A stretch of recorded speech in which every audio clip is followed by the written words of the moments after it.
friends, welcome back. I'm Christina, the manager at the Pacific Beach Library. Thank you for joining me for day 8 of our read along together of Wuthering Heights by Emily Brontë. It's going to be a great week. I can feel it. It's going to be so good. Speaking of good things that are coming up, I wanted to tell you about 2 events. One, I posted a link to the film screening of Wuthering Heights. We are now scheduled, a couple things changed. We're now scheduled to watch the film on Wednesday the 26th. There is a calendar event. If you could go ahead and sign up for that. You can sign up for the calendar event through the San Diego Public Library's online calendar. And then basically you'll get a confirmation message. And then on the day before the event, you'll get another confirmation message, a reminder that'll include all the login information. And the way it'll work is you can stream the film anytime between noon and midnight on Wednesday the 26th. If you do want to watch together, as much together as we can, I'm going to start watching it at 3 o'clock that afternoon, and I'll be posting my comments along in a little thread here in our Facebook group. And so if you'd like to share your comments too, we could all comment along together. But you can watch it anytime within that 12-hour span. Hello! I'm glad to see so many of you guys here. Also, I wanted to let you know too, for those of you who read The Count of Monte Cristo, which is a fabulous book, and if you did not read it, please go back and either read it yourself or watch the old videos that we did of it. It's so good. But yeah, so Count of Monte Cristo, there's a scene in the book where the Count talks about meeting up with somebody, a character named Albert de Morcerf, and he says, well, let's plan a meeting a while out. Let's plan a breakfast maybe 2 months out. Yes, 2 months out on May the 21st. We will get together at 10:30 in the morning for breakfast. And it's like, they're, I think at that time in Italy, and they're like, well, we'll just meet in Paris. And it's like, okay. And it just felt so odd and yet so far away, and yet somehow it happens and it comes together. And at the time that we read that chapter, gosh, I think it was last fall, the members of the group and I, we were sort of joking around like, maybe we should plan our own little Count of Monte Cristo breakfast. Maybe we'll plan something for May 21st at 10:30 in the morning. Well, that's 2 weeks away. So I've got an event on our calendar for May 21st at 10:30 a.m. By the way, my tea that I'm enjoying today is Margaret's Soother, because as you may have gathered, I've got a lot of events planning right now, and it's all the ideas are bubbling in my head. So I thought I needed something soothing. This is an herbal tea with peppermint, licorice root, and clove. Soothing, because there's so many fun, exciting things happening. Oh, that tastes so good. Well, the reason I wanted to bring up the teas is that for that Count of Monte Cristo tea, next Friday, the 21st, not this Friday, next Friday, I created an online event, and I was thinking, because it's a virtual event, we can't really eat together, although I do encourage you to have Monte Cristo sandwiches. But I thought we could at least drink together. And so I went out to Point Loma Tea over in Liberty Station this past weekend. And I said, what is your most French tea? And so I got some more of the bourbon vanilla tea, which I drank a lot of during that reading, because the book is set during the bourbon restoration period of France. These are already bagged off into tea bags. There's this other one that they recommended called Girls in the Garden, which is another rooibos tea with charming wine-inspired infusion of berries, beetroot, celery, lavender blossoms, and rose petals. I haven't tried this one yet. It does smell good. This one is also bagged off into tea bags. And then there was another one that I just thought sounded intriguing. French breakfast. We've had English breakfast. You may have had Irish breakfast. French breakfast is a 100% organic black tea with rich vanilla and rose petals. So this one, because it is a totally loose leaf tea, I was just going to put it into Ziploc baggies, like give everybody like a tablespoon. So if you're interested in attending the Count of Monte Cristo tea, when you RSVP as going, I will send a bag with selection of the bourbon vanilla, Girls in the Garden, and French breakfast to the San Diego Public Library pickup location that's closest to you. So when you RSVP is going, please also comment as to which library is your closest pickup location. There's 25 of them here right now, or if you want to stop by the PB library, you can come by and pick up next week. But for the ones that I'm shipping them out, you do need to RSVP by Thursday, so that way there's enough time for our delivery service to get that tea over to you, so that come the morning of the Friday the 21st, we can all share a cuppa together of our tea as I figure we'll talk about, maybe we can revisit the Count of Monte Cristo, but even if you haven't read that, it's an opportunity to talk about life and our love of literature and just whatever we want to, because I think the Count of Monte Cristo would have liked that. But now, the book that we're reading today is not The Count of Monte Cristo. The book we're reading today is Wuthering Heights. and it's amazing. So let's talk a little bit about what we read on Thursday together, and then we'll get into 2 more chapters today. I was looking back and just like grinning. On Thursday, we read chapters 13 and 14. Chapter 13 began with Nellie Dean continuing the story of Cathy Earnshaw. Now Linton has gotten sick. She started out, she was kind of faking illness, but she has actually gotten quite ill. And again, whether her mind has been permanently affected is not yet known. However, the night that Cathy really had her lowest point was also the night that Isabella Linton ran off and eloped, perhaps, who knows, with Heathcliff of Wuthering Heights. So chapter 13 began with Nellie Dean saying 2 months passed from that time, 2 months while the fugitives were gone, and then finally they got a letter from sorry, that Mrs. Linton started doing better. Edgar was tending her.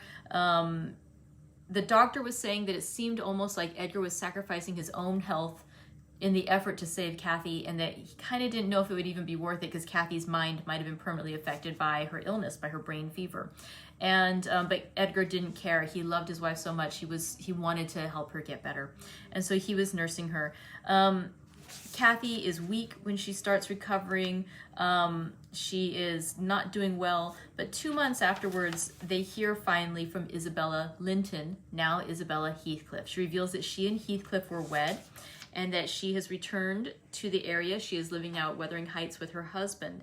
And she sends a note to her husband, who basically wants nothing much to do with her. He doesn't reply. She does offer a little apology, but he just doesn't really want anything to do with it. And by the way, he had ended the previous chapter 12, was saying he's not angry, but she left.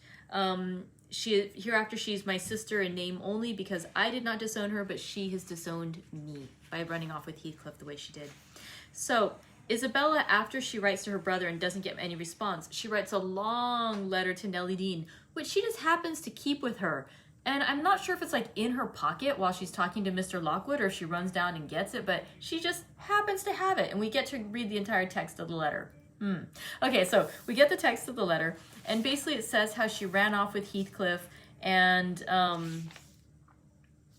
she gets back, and she realizes right away, Heathcliff, as we've said many times, not a good guy. She repented already of having made this mistake, but still, she's made it. She's now, you can't just run off with a single woman can't just run off with a man during that period and then change your mind. Your reputation is already destroyed, and so she has to stay with him, or again, risk being a fallen woman. And so she stays with Heathcliff. They are married. When they get to Wuthering Heights, she sees Catherine's nephew, Hareton. He is the child of Catherine's brother, Hindley. And she's like, well, maybe I'll try to be friendly with him, but nope, he wants nothing to do with her. Joseph, the servant, nothing to do with her. She meets Mr. Earnshaw, Hindley Earnshaw. He's weird too. He's got, everyone is terrible to her, and she's just sort of like, well, can somebody just show me my bedroom? It's like, there is no bedroom. Can somebody show me the maidservant? There is no maidservant. It's like, can somebody, just anybody, do anything for me? It's like, nope, pretty much. Fine. Whereas like my husband's room, his room is over there, but you don't get to sleep with him. I mean, he's the master of the house, and you're just you. And it's like, everything is weird for her. She's just so confused and appalled, and she's just tired and cranky and sad, and she at one point she's like, can I have supper in another room? Do you at least have a parlor? And they're like, parlor? It's like, you can either eat over there, like, if you don't like our company, there's the masters, and if you don't want to be with him, then there's us. And you can tell she's just like, she doesn't want to be with Heathcliff at this point, and she sure doesn't want to be with Joseph and Hareton either. And so it's a sad, sad state she's in. Let's see.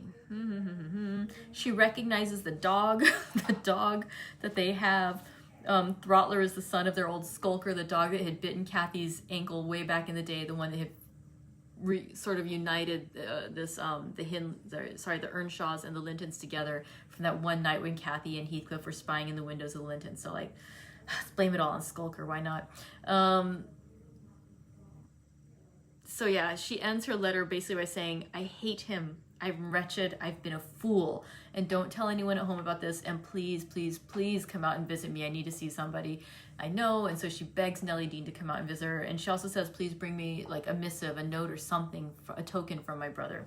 So Ellen Dean goes to Mr. Linton and she says, you know, I've gotten this letter from your sister. She doesn't tell the details, but she just says she doesn't seem very happy. Can I go over there and can I bring a letter from you? And it's like, you can go there right away, but I'm not bringing anything.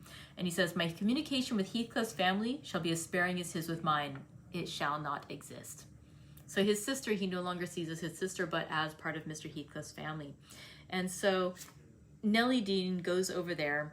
And she has to disappoint Isabella by saying she has nothing from her brother. Her brother hasn't chosen to communicate. She does convey the news that Cathy is starting to recover because they had heard about Cathy's illness. Let's see. Heathcliff does say that he wants to see Catherine and that he would like Nellie's help. And she's just like, oh, absolutely not. You know, like she's very frail. She's very weak. It would upset her. It's like, that's terrible idea, terrible idea. I will not help with that. It's like, I'm not going to kill her. I'm not going to kill my master by that way, by hurting his beloved wife. Absolutely not. And so Heathcliff works on Nellie during this visit. Like he basically belittles his wife in front of her and he says like, yeah, she probably doesn't want you to know, but yeah, I've loathed her from the beginning and I loathe her now. It's like, and I would love for her to hate me. And since she, you know, Nellie's starting to get the feeling that, yeah, he might be succeeding because it sure does look like Isabella hates her husband at this point. And then he also says too, though, like he goes back to talking about Cathy and Edgar because he is obsessed with Cathy. He's always going to want Cathy. And he says how, because Nellie had said something about how Edgar was tending to Cathy out of duty and, you know, duty and humanity, pity and charity.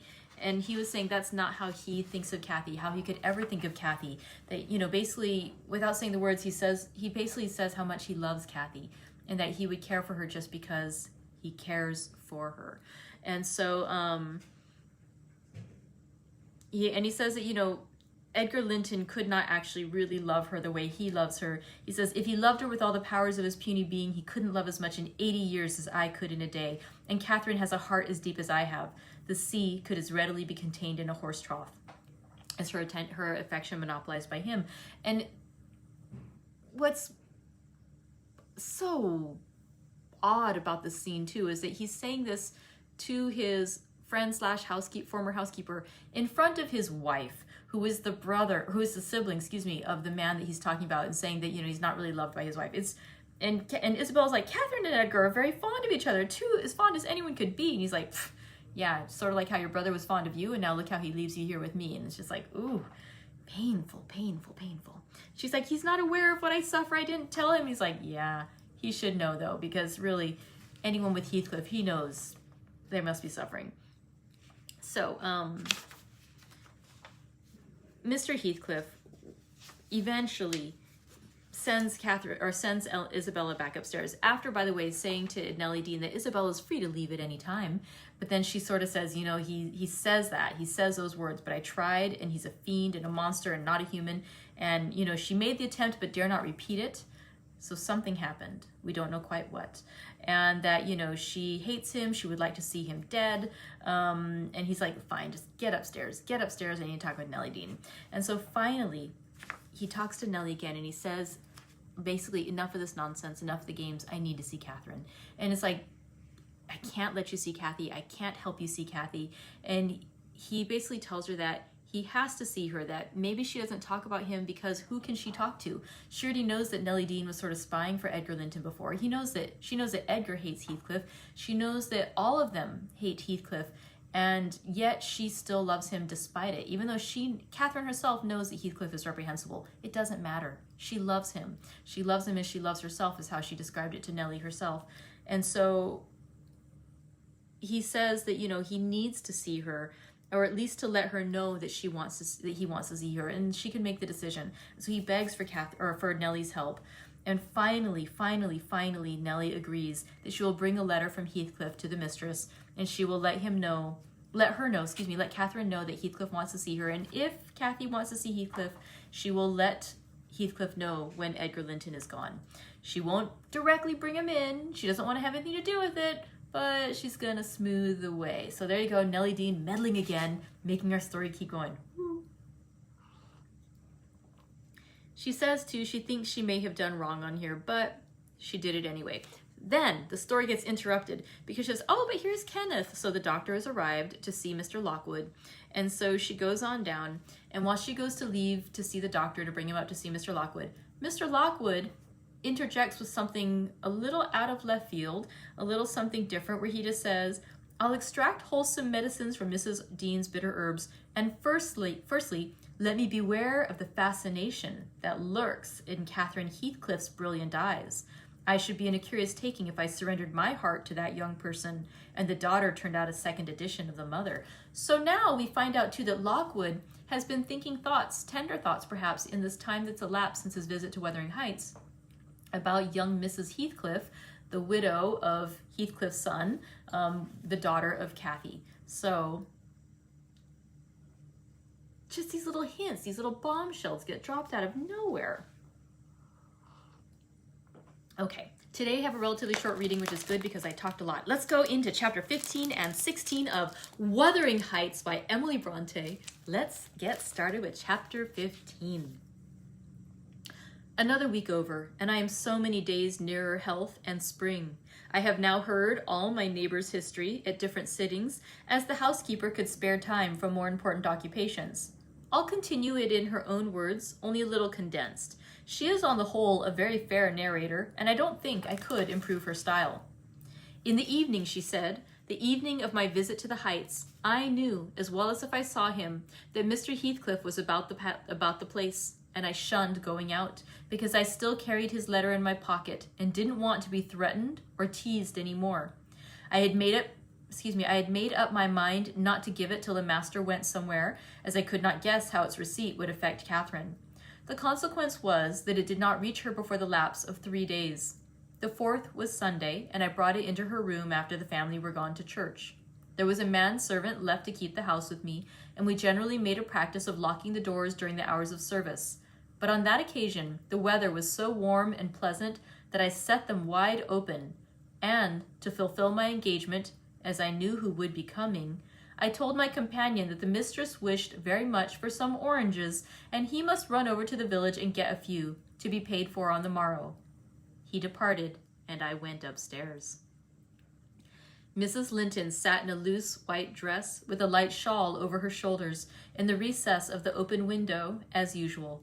Her thick, long hair had been partly removed at the beginning of her illness, and now she wore it simply combed in its natural tresses over her temples and neck.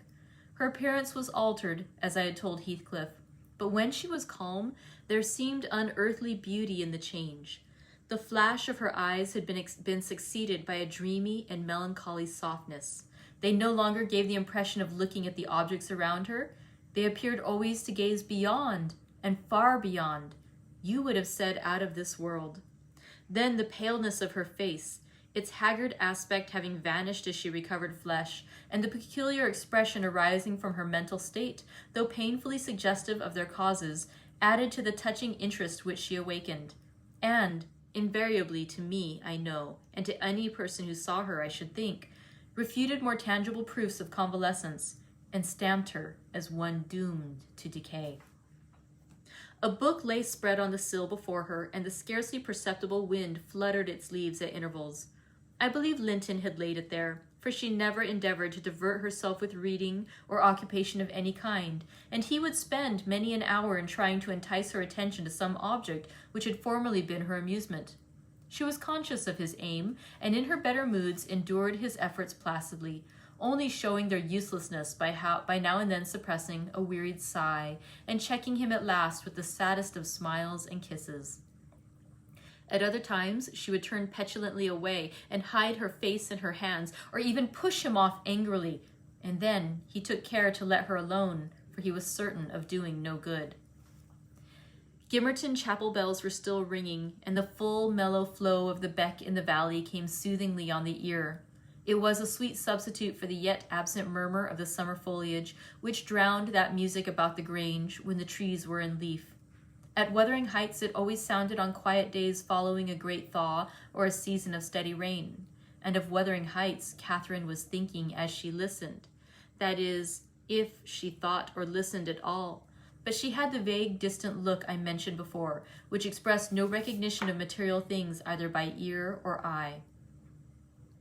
"There's a letter for you, Mrs. Linton," I said, gently inserting it in one hand that rested on her knee. "You must read it immediately because it wants an answer. Shall I break the seal?" "Yes," she answered without altering the direction of her eyes. I opened it. It was very short. "Now," I continued, "read it." She drew away her hand and let it fall. I replaced it in her lap and stood waiting till it should please her to glance down, but that movement was so long delayed that at last I resumed, "Must I read it, ma'am? It is from Mr. Heathcliff." There was a start and a troubled gleam of recollection and a struggle to arrange her ideas. She lifted the letter and seemed to peruse it, and when she came to the signature, she sighed. Yet still I found she had not gathered its import, for upon my desiring to hear her reply, she merely pointed to the name and gazed at me with mournful and questioning eagerness. "Well, he wishes to see you," said I, guessing her need of an interpreter. "He's in the garden by this time, and impatient to know what answer I shall bring." As I spoke, I observed a large dog, lying on the sunny grass beneath, raise its ears as if about to bark, and then smoothing them back, announce, by a wag of the tail, that someone approached whom it did not consider a stranger. Mrs. Linton bent forward and listened breathlessly. The minute after, a step traversed the hall. The open house was too tempting for Heathcliff to resist walking in. Most likely he supposed that I was inclined to shirk my promise, and so resolved to trust to his own audacity. With straining eagerness, Catherine gazed towards the entrance of her chamber. He did not hit the right room directly. She motioned me to admit him, but he found it out ere I could reach the door, and in a stride or two was at her side and had her grasped in his arms. He neither spoke nor loosed his hold for some 5 minutes, during which period he bestowed more kisses than ever he gave in his life before, I dare say. But then my mistress had kissed him first, and I plainly saw that he could hardly bear, for downright agony, to look into her face. The same conviction had stricken him as me from the instant he beheld her, that there was no prospect of ultimate recovery there. She was fated, sure to die. "Oh, Cathy, oh, my life, how can I bear it?" was the first sentence he uttered, in a tone that did not seek to disguise his despair. And now he stared at her so earnestly that I thought the very intensity of his gaze would bring tears into his eyes, but they burned with anguish. They did not melt. "What now?" said Catherine, leaning back and returning his look with a suddenly clouded brow. Her humor was a mere vein for constantly varying caprices. "You and Edgar have broken my heart, Heathcliff, and you both come to bewail the deed to me as if you were the people to be pitied. I shall not pity you, not I. You have killed me and thriven on it, I think. How strong you are. How many years do you think to live after I am gone?" Heathcliff had knelt on one knee to embrace her. He attempted to rise, but she seized his hair and kept him down. "I wish I could hold you," she continued bitterly, "till we were both dead. I shouldn't care what you suffered. I care nothing for your sufferings. Why shouldn't you suffer? I do. Will you forget me? Will you be happy when I am in the earth? Will you say 20 years hence, 'That's the grave of Catherine Earnshaw. I loved her long ago and was wretched to lose her, but it is past. I've loved many others since. My children are dearer to me than she was, and at death I shall not rejoice that I am going to her. I shall be sorry that I must leave them.' Will you say so, Heathcliff?" "Don't torture me till I'm as mad as yourself," cried he, wrenching his head free and grinding his teeth. The two, to a cool spectator, made a strange and fearful picture. Well might Catherine deem that heaven would be a land of exile to her, unless with her mortal body she cast away her mortal character also.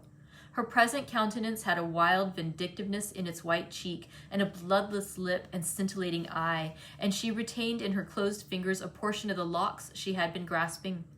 As to her companion, while raising himself with one hand, he had taken her arm with the other, and so inadequate was his stock of gentleness to the requirements of her condition that on his letting go, I saw 4 distinct impressions left blue in the colorless skin. "Are you possessed with a devil," he pursued savagely, "to talk in that manner to me when you are dying? Do you reflect that all those words will be branded in my memory and eating deeper eternally after you have left me? You know you lie to say I have killed you. And Catherine, you know that I could as soon forget you as my existence. Is it not sufficient for your internal selfishness that while you are at peace, I shall writhe in the torments of hell?" "I shall not be at peace," moaned Catherine, recalled to a sense of physical weakness by the violent, unequal throbbing of her heart, which beat visibly and audibly under this excess of agitation. She said nothing further till the paroxysm was over. Then she continued, more kindly. "I'm not wishing you greater torment than I have, Heathcliff. I only wish us never to be parted. And should a word of mine distress you hereafter, think I feel the same distress underground, and for my own sake, forgive me. Come here and kneel down again. You never harmed me in your life. Nay, if you nurse anger, that will be worse to remember than my harsh words. Won't you come here again? Do." Heathcliff went to the back of her chair and leant over, but not so far as to let her see his face, which was livid with emotion. She bent round to look at him. He would not permit it. Turning abruptly, he walked to the fireplace where he stood, silent, with his back towards us. Mrs. Linton's glance followed him suspiciously. Every movement woke a new sentiment in her. After a pause and a prolonged gaze, she resumed, addressing me in accents of indignant disappointment. "Oh, you see, Nellie, he would not relent a moment to keep me out of the grave. That is how I'm loved. Well, never mind. That is not my Heathcliff. I shall love mine yet and take him with me. He's in my soul. And," added she musingly, "the thing that irks me most is this shattered prison after all. I'm tired of being enclosed here. I'm wearying to escape into that glorious world and to be always there, not seeing it dimly through tears and yearning for it through the walls of an aching heart, but really with it and in it. Nellie, you think you are better and more fortunate than I. In full health and strength, you are sorry for me. Very soon, that will be altered. I shall be sorry for you. I shall be incomparably beyond and above you all. I wonder he won't be near me." She went on to herself, "I thought he wished it. Heathcliff, dear, you should not be sullen now. Do come to me, Heathcliff."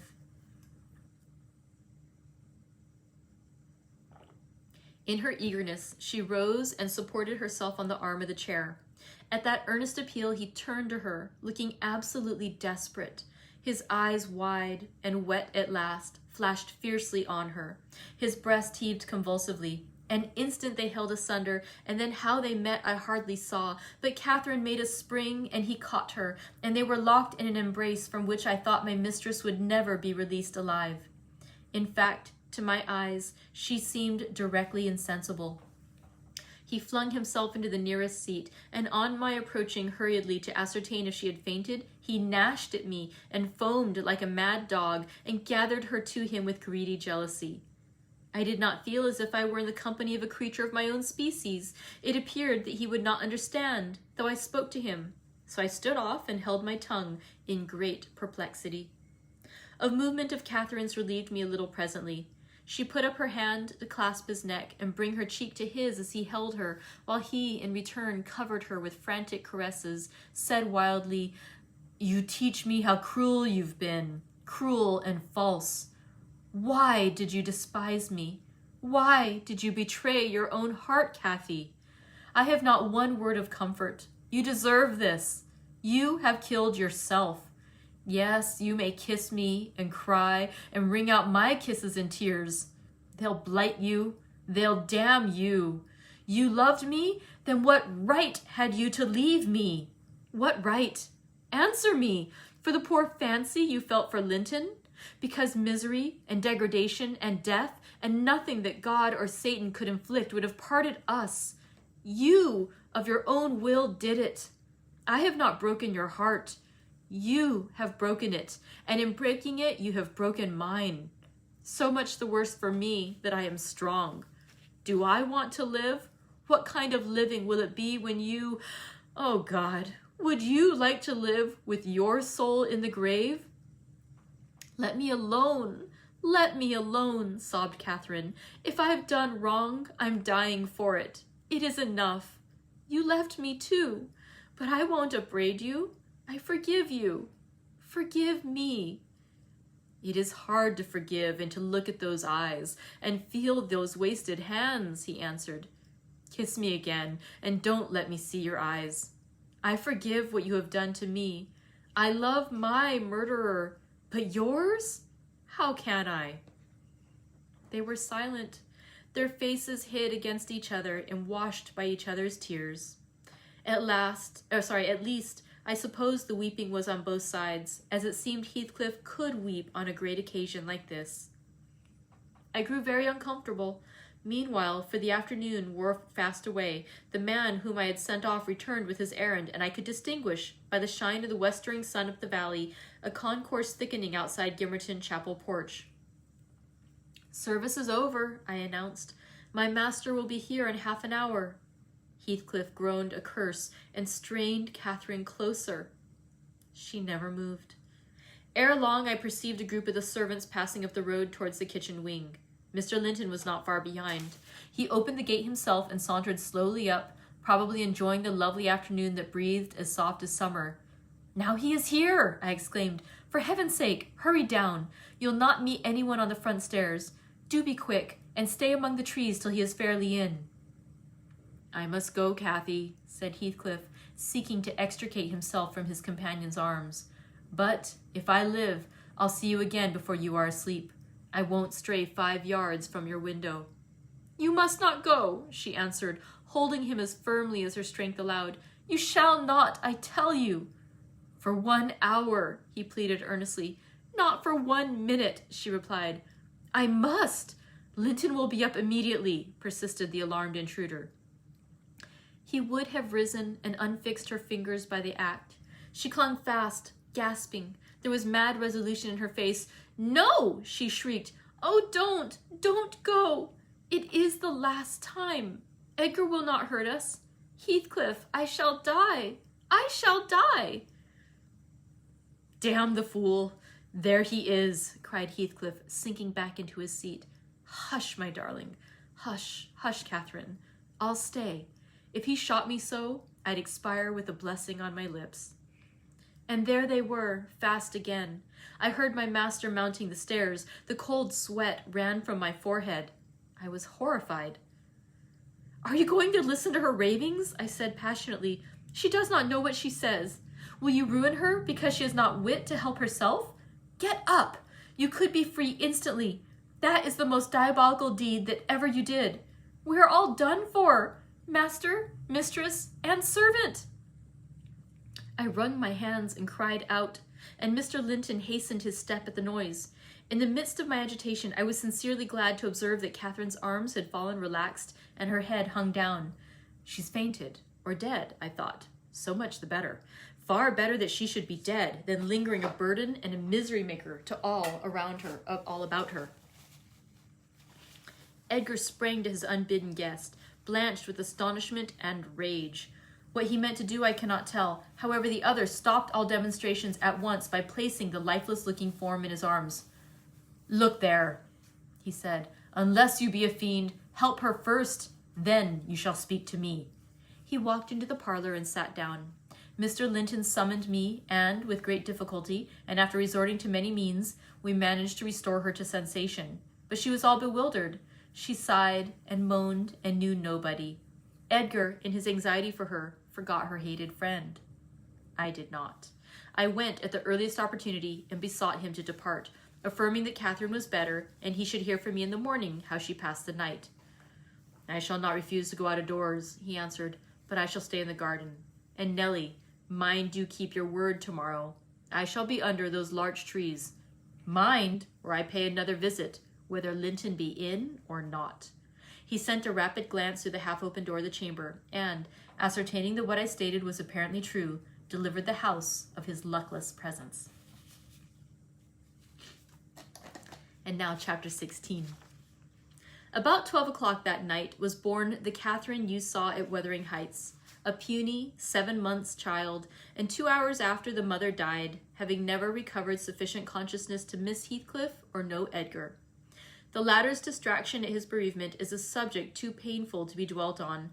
Its after effects showed how deep the sorrow sunk. A great addition in my eyes was his being left without an heir. I bemoaned that, as I gazed on the feeble orphan, and I mentally abused old Linton for what was only natural partiality, the securing his estate to his own daughter instead of his son's. An unwelcome infant it was, poor thing. It might have wailed out of life, and nobody cared a morsel during those first hours of existence. We redeemed the neglect afterward, but its beginning was as friendless as its end is likely to be. Next morning, bright and cheerful out of doors, stole softened in through the blinds of the silent room and suffused the couch and its occupant with a mellow, tender glow. Edgar Linton had his head laid on the pillow and his eyes shut. His young and fair features were almost as death-like as those of the form beside him, and almost as fixed. But his was the hush of exhausted anguish, and hers of perfect peace. Her brow smooth, her lids closed, her lips wearing the expression of a smile. No angel in heaven could be more beautiful than she appeared, and I partook of the infinite calm in which she lay. My mind was never in a holier frame than while I gazed on that untroubled image of divine rest.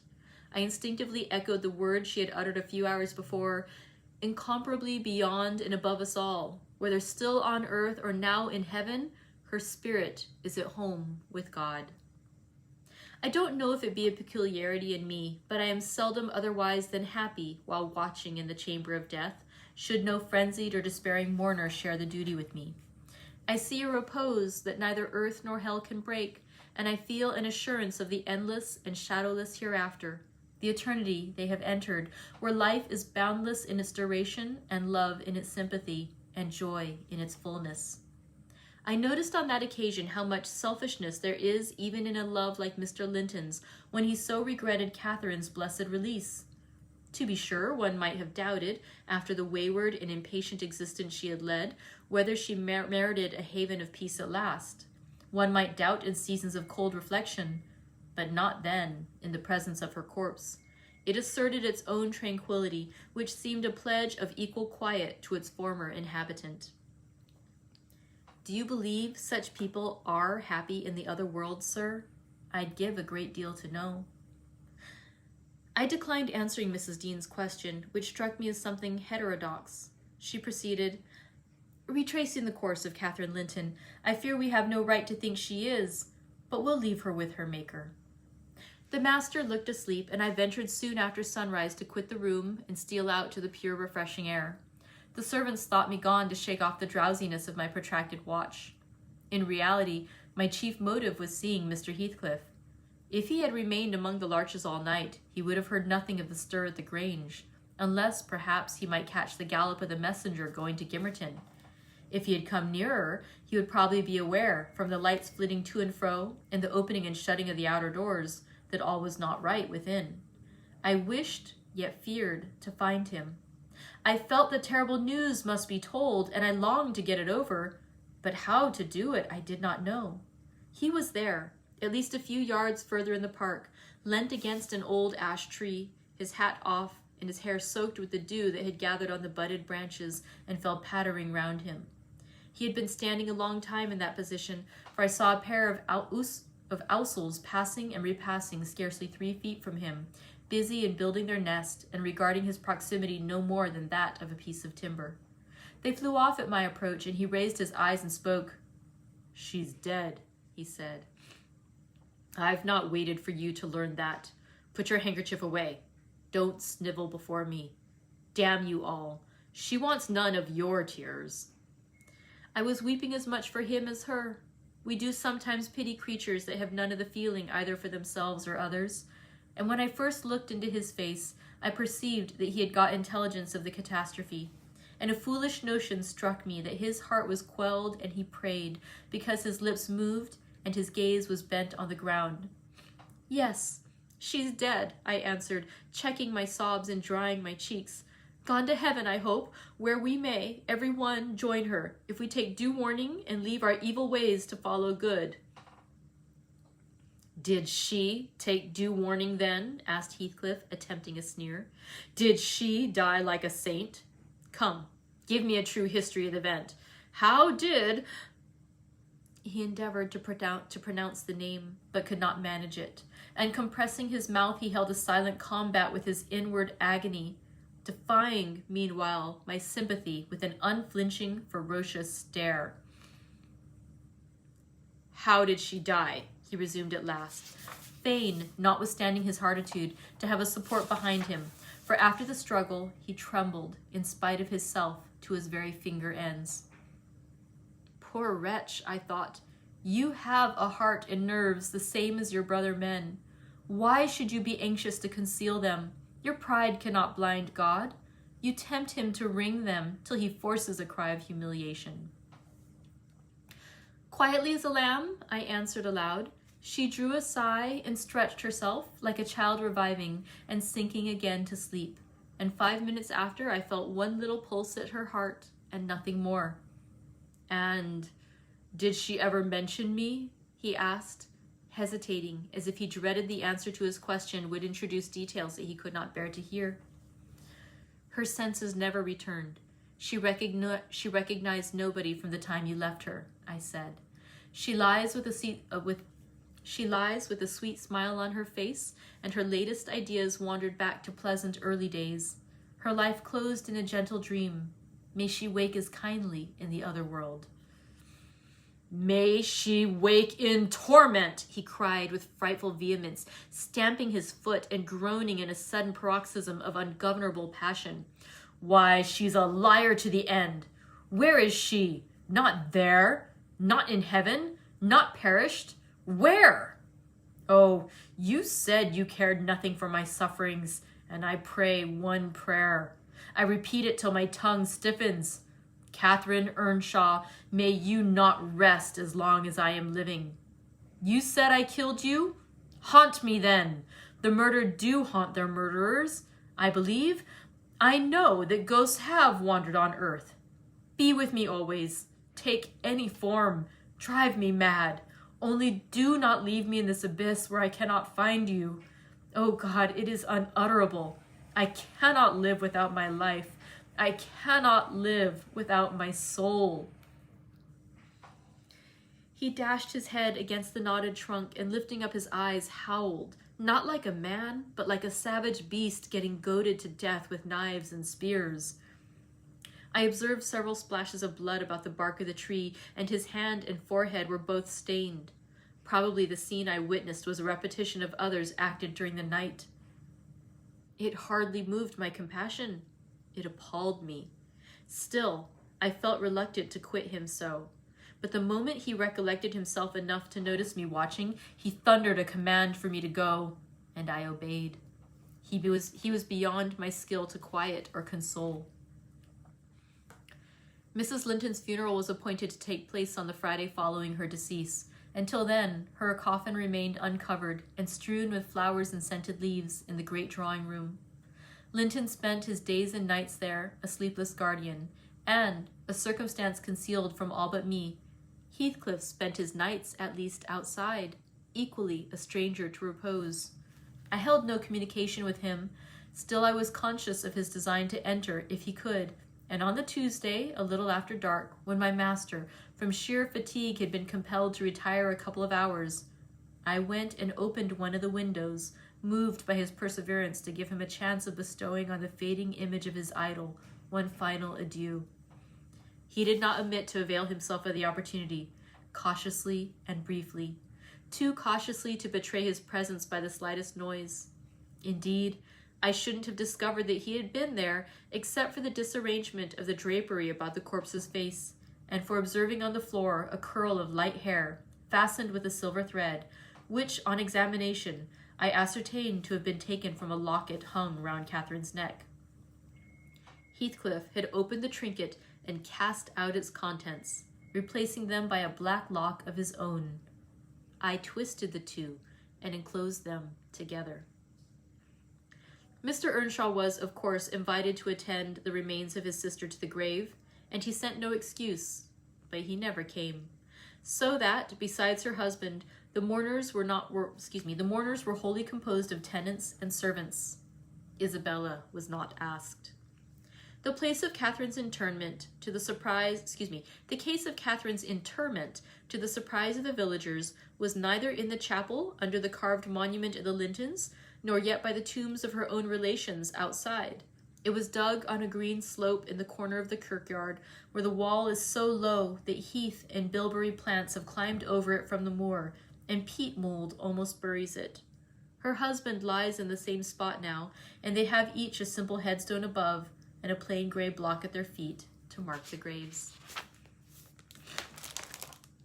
Okay, that concludes today's reading. Even when they're terrible people, it's hard not to mourn. Okay, so thank you for joining me for today's reading of Wuthering Heights. We'll see what happens tomorrow in the aftermath of Cathy's death. Let's continue tomorrow with more reading from Wuthering Heights by Emily Brontë. In the meantime, I hope you have a great rest of your day. And if you have not yet, please go ahead and sign up for the tea party for Monte Cristo so I know where I can ship that tea to you.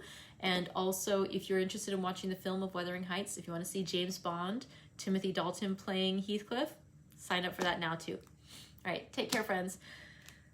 And yeah, feel free to use your tissues. Bye.